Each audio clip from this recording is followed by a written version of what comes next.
¿Qué sucedió en el Paso Dyatlov y qué relación podría guardar esto con los custodios y un portal escondido hacia tierras detrás de la primera muralla de hielo?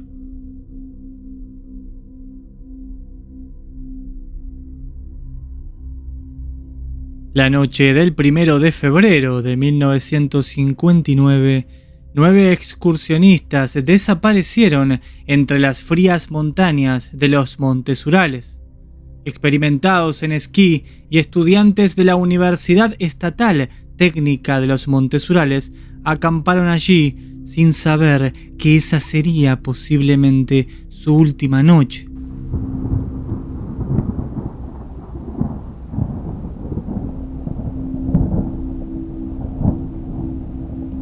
Sus cuerpos, o los restos que encontraron tiempo después, estaban semidesnudos y algunos incluso descalzos.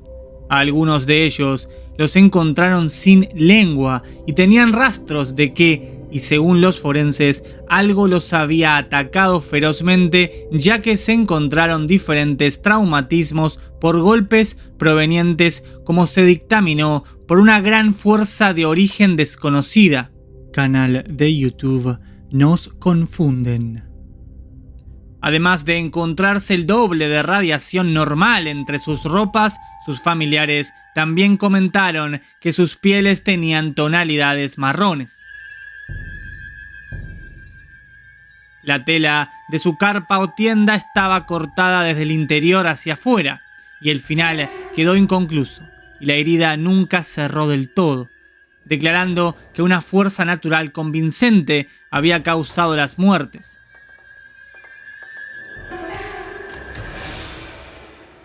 Muchas hipótesis a partir de entonces se darían lugar, y la más fuerte fue que simplemente murieron por una gran avalancha.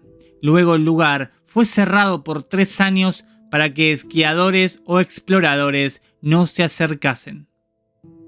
¿Qué pudo entonces realmente suceder para que los 9 esquiadores perdieran la vida de esta forma? ¿Acaso sus cuerpos fueron trasladados hacia allí o murieron realmente en ese sitio?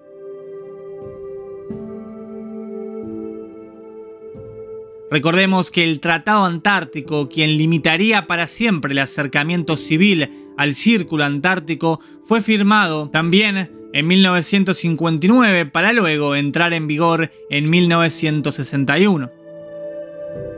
Mientras que mucho del gran movimiento de las fuerzas militares y bases construidas tuvo su máximo en los años 50 y sin duda se consolidó a principios de los 60, de hecho, la construcción de las bases más importantes como la McMurdo Davis y Amundsen Scott se llevaron a cabo en los años 56 y 57.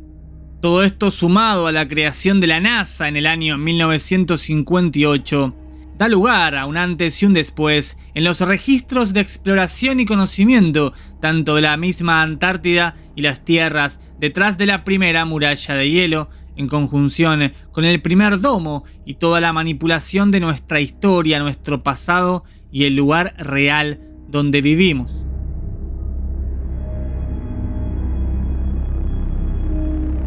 Una curiosa película llamada El Paso del Diablo o Devil's Pass se basó en este incidente contando una historia que llama la atención, ya que los 5 exploradores universitarios deciden acampar en el mismo sitio que donde desaparecieron las 9 personas. El grupo llega al Paso Dyatlov al descubrimiento casual de un búnker cubierto por la nieve.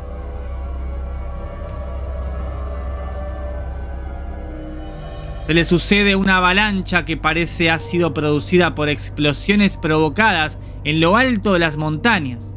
Uno de ellos fallece en la avalancha y el resto del grupo decide entrar en el búnker después de ser encontrados por, presuntamente, agentes armados que comienzan a dispararles.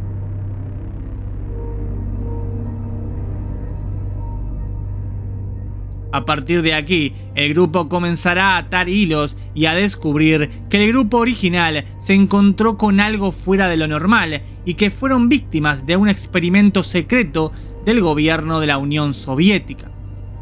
Es curioso analizar cómo estos exploradores encontraron una puerta que conducía más allá a lo desconocido. La historia es de terror y se centra más en querer generar justamente miedo al espectador. Pero si nos apartamos un segundo de esto y analizamos lo que pudo haber sucedido si los 9 esquiadores que murieron en los Montes Urales realmente pudieron haber encontrado un portal que los pudo haber conducido hacia otro lugar remoto desconocido o quizás a las mismas puertas de las tierras de Asgard.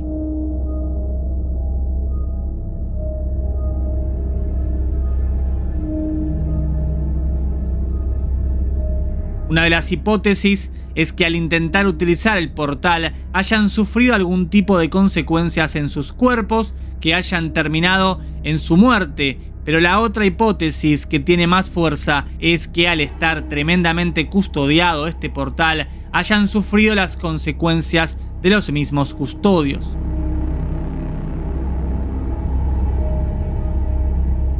¿Es posible entonces que estos exploradores hayan sido asesinados a manos de los custodios o de fuerzas que custodiaban aquel portal hacia las tierras de Asgard?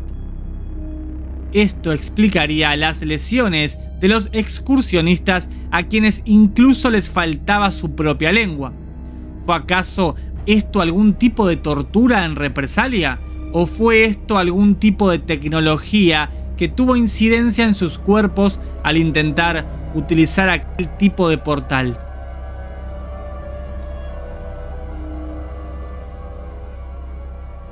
Si bien es cierto que en caso de querer asesinar a los exploradores por intentar aventurarse hacia las puertas de Asgard, los mismos custodios o fuerzas pudieron haberlos hecho desaparecer y simplemente tener otro caso más de personas que han desaparecido en la misma exploración. Lo cierto es que todo esto suena a una puesta en escena para dar algún tipo de mensaje que habría que decodificar. Es que este caso llamó la atención y todavía lo hace a más de uno que intenta analizar qué sucedió realmente aquella fatídica noche. Incluso recién hasta el 2020 se llegó a una conclusión, o sea que 61 años tardaron, pero que tampoco dicha conclusión ha cerrado por ningún lado casi a ninguna persona. Podríamos entonces concluir que estamos ante un caso de personas que encontraron uno de los tantos portales que conectan diferentes puntos de las tierras conocidas con otros más allá de la primera o segunda muralla de hielo, como los conocidos en Asgard con Hiperbórea que utilizaban los primeros humanos para ingresar y poblar los continentes conocidos. No sabremos nunca posiblemente qué ha sucedido con los 9 exploradores. Habría que investigar más a fondo si fue casual o se dirigían allí con algún propósito distinto al que se analiza. Quizás encontraron casualmente un portal que pudo o no conducirlos hacia una zona custodiada, o quizás viajaron con la intención de llegar a las grandes tierras de Asgard, donde la humanidad comenzó.